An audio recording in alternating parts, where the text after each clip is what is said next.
Welcome to the Tenant Law Podcast, where we talk about new, interesting, and/or important legal cases affecting New York City tenants. This podcast will be about 15 minutes long. First, we give you some background, so you have the context to understand the case we are discussing. Then we talk about the case itself, and finally, we explain why the case is important and give you our tenant takeaway. I am Michelle Idkowitz, and today's case is First Housing Company versus Diaz, a fairly recent Queens County civil court case. First, let's set the stage with some context. Remember, what we refer to commonly as housing court cases or eviction cases are more properly known as summary proceedings for the recovery of real property pursuant to Real Property Actions and Proceedings Law, Article 7. So, Real Property Actions and Proceedings Law, Article 7 is the law that's governing housing court cases. And today we're going to take a close look at Real Property Actions and Proceedings Law, Section 746, because it can make a pretty big difference. Next, I'm going to kind of paraphrase the first section of 746. I don't do a lot of reading on this podcast, but as I always tell you guys, the law is words. So let's just dig into this for 2 seconds. You'll see why it's so important. In any proceeding under this article, if a stipulation is a fancy word for agreement, if an agreement is made between a landlord and a tenant, and either the landlord or the tenant is not represented by a lawyer, the judge shall fully describe the terms of the agreement to the party without the lawyer on the record. And on the record just means they tape the court proceedings. So let's review. If you are a tenant in housing court and you don't have a lawyer, and the landlord's lawyer writes up an agreement and you're going to sign it, you have a right for that agreement to be put up before the judge, and the judge, when you get to your turn, will explain in detail to you that agreement. And Real Property Actions and Proceedings Law 746 goes on to go into a lot of detail about what the judge is supposed to cover when going over that agreement with you and going over the whole situation. There's a lot here. I'm just going to cover 3 things. The judge is supposed to make sure that the tenant understands that the tenant has a right to try the case. You have a right to go to trial. You don't have to settle the case if you don't want to settle the case. The judge is supposed to make sure that the tenant is aware of any defenses or claims against the landlord or other options that the tenant has. And then finally, the final thing I want to go over today is that the judge has to make sure that the tenant understands the effect of noncompliance with the agreement. So let's say the agreement is a payment plan. The tenant owes some rent and it's agreeing to pay the back rent, some by this date, and some by this date, and some by this date. What happens if one of those payments is missed? So most agreements have a section like a remedies section, and it explains what's the effect of if either party doesn't live up to the terms of this agreement. So if you miss a payment, what happens? Is it that the landlord has to send you an extra 10-day notice to remind you to pay it? Is it that the landlord can take tenant right back into court for some kind of further relief? Or is it that there's a warrant of eviction in place and the landlord can call the marshal and schedule an eviction? So it's very important that the tenant understand what are the consequences of noncompliance, and that's something that needs to be explained to a tenant without a lawyer by the judge in housing court. Now we have our background. Let's get into today's case.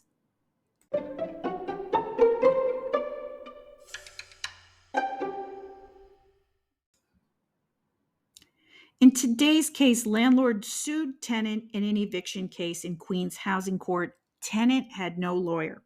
The tenant signed a stipulation, an agreement with the landlord's lawyer that included waiving some important rights that the tenant had. The stipulation was never presented to the judge, and the judge never got a chance to explain the agreement to the tenant. Then later, there was a follow-up court appearance, and the tenant got the assistance of a legal aid lawyer. legal aid came in and moved the court to vacate the stipulation, to cancel the agreement.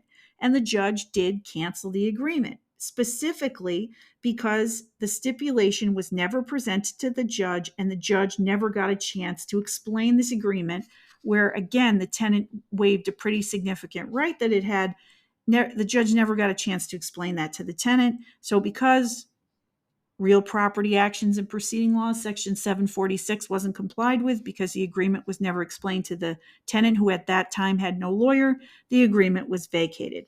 This leads us to some very important tenant takeaways.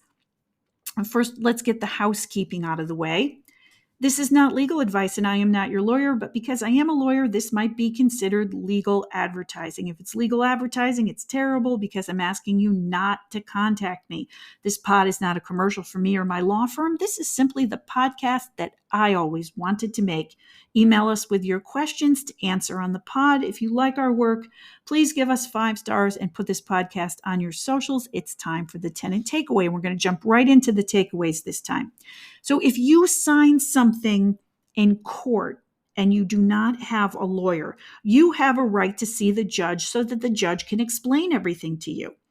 If the landlord's lawyer is suggesting that you do not need to see the judge, I think you should insist on seeing the judge. I have 3 reasons for saying that. Number 1, you might, like the guy in today's case, be able to qualify for a free lawyer, maybe based on your resources and the type of case, or sometimes it's just based on zip code. So if you think you might qualify for free legal services, certainly take an opportunity to ask the court about that.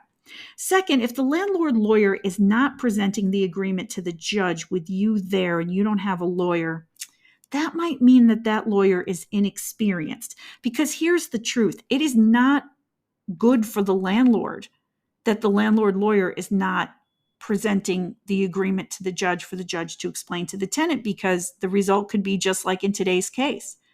The agreement isn't worth the paper it's written on if Real Property Actions and Proceedings Law, Section 746, is not complied with. So that could mean a pretty inexperienced lawyer. And in that case, what else did the lawyer miss? So you want to see the judge. And third, if the lawyer is experienced and somehow doesn't want you to see the judge, well, that might mean that they're up to something. So you should see the judge. In the next segment, we are going to answer the question why New York housing law is so complicated and what we can all do about it.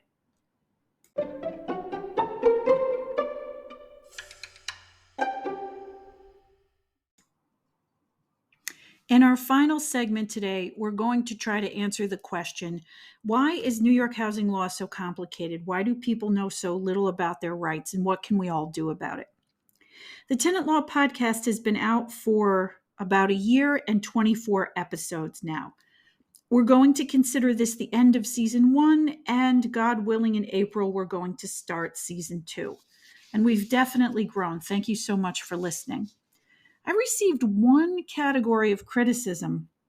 I heard the same thing from a few people, but interestingly, those people were not tenants who found me organically, but people in my own orbit who happened to listen to an episode or two. And they said, Michelle, it's too high level. The material is too sophisticated for your audience, which is regular New Yorkers. More people would listen if you just dumbed it down. Oh, really? I reject that criticism. The whole reason the podcast exists is because I reject that people are not able to handle higher level content when it comes to housing law. In fact, I think people desperately need higher level content when it comes to housing law. There are almost 9 million of us living in a 300 square mile radius in New York City. We're the most densely populated area of the United States. We're a diverse community, and almost every important industry and the arts are here.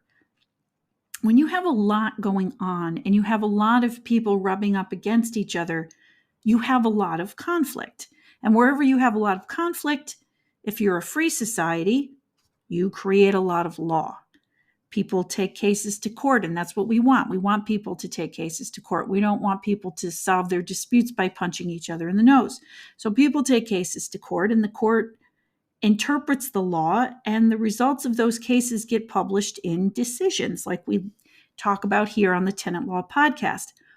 And the decisions influence how other cases will come out in the future. It's called precedent. One case builds upon another.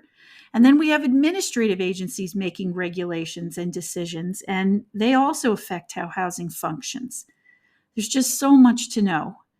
Universal access to our judicial system is the bedrock of freedom, but with so much law, it gets complicated. The irony of New York City is that tenants in New York have more rights than they do in most places in the country. But as I say at the end of every episode of the Tenant Law podcast, your ownership of the law is only as great as your understanding of the law. This podcast does not exist to be another place where you can get a little bit of information, because you can get a little bit of information anywhere. News outlets do not exist to educate you. They exist to aggregate eyeballs for their advertisers. So almost every housing story is some version of tenants good, landlords bad, rent too high, because that's what people click. Government agencies that deal with housing may have education of the public as part of their mandate, but they have so much else to do in order to enforce housing standards, and they're already stretched very thin. And you've heard me praise the legal services organizations again and again on this podcast, but they're not there primarily to educate you either. They're there to prevent evictions and to prevent wide-scale abuses. The Tenant Law podcast is here to educate you, and I'm here to challenge you. If you look back on all 24 episodes of the Tenant Law podcast so far, I'm covering stuff that you're not getting anywhere else. And I'm covering it in more detail.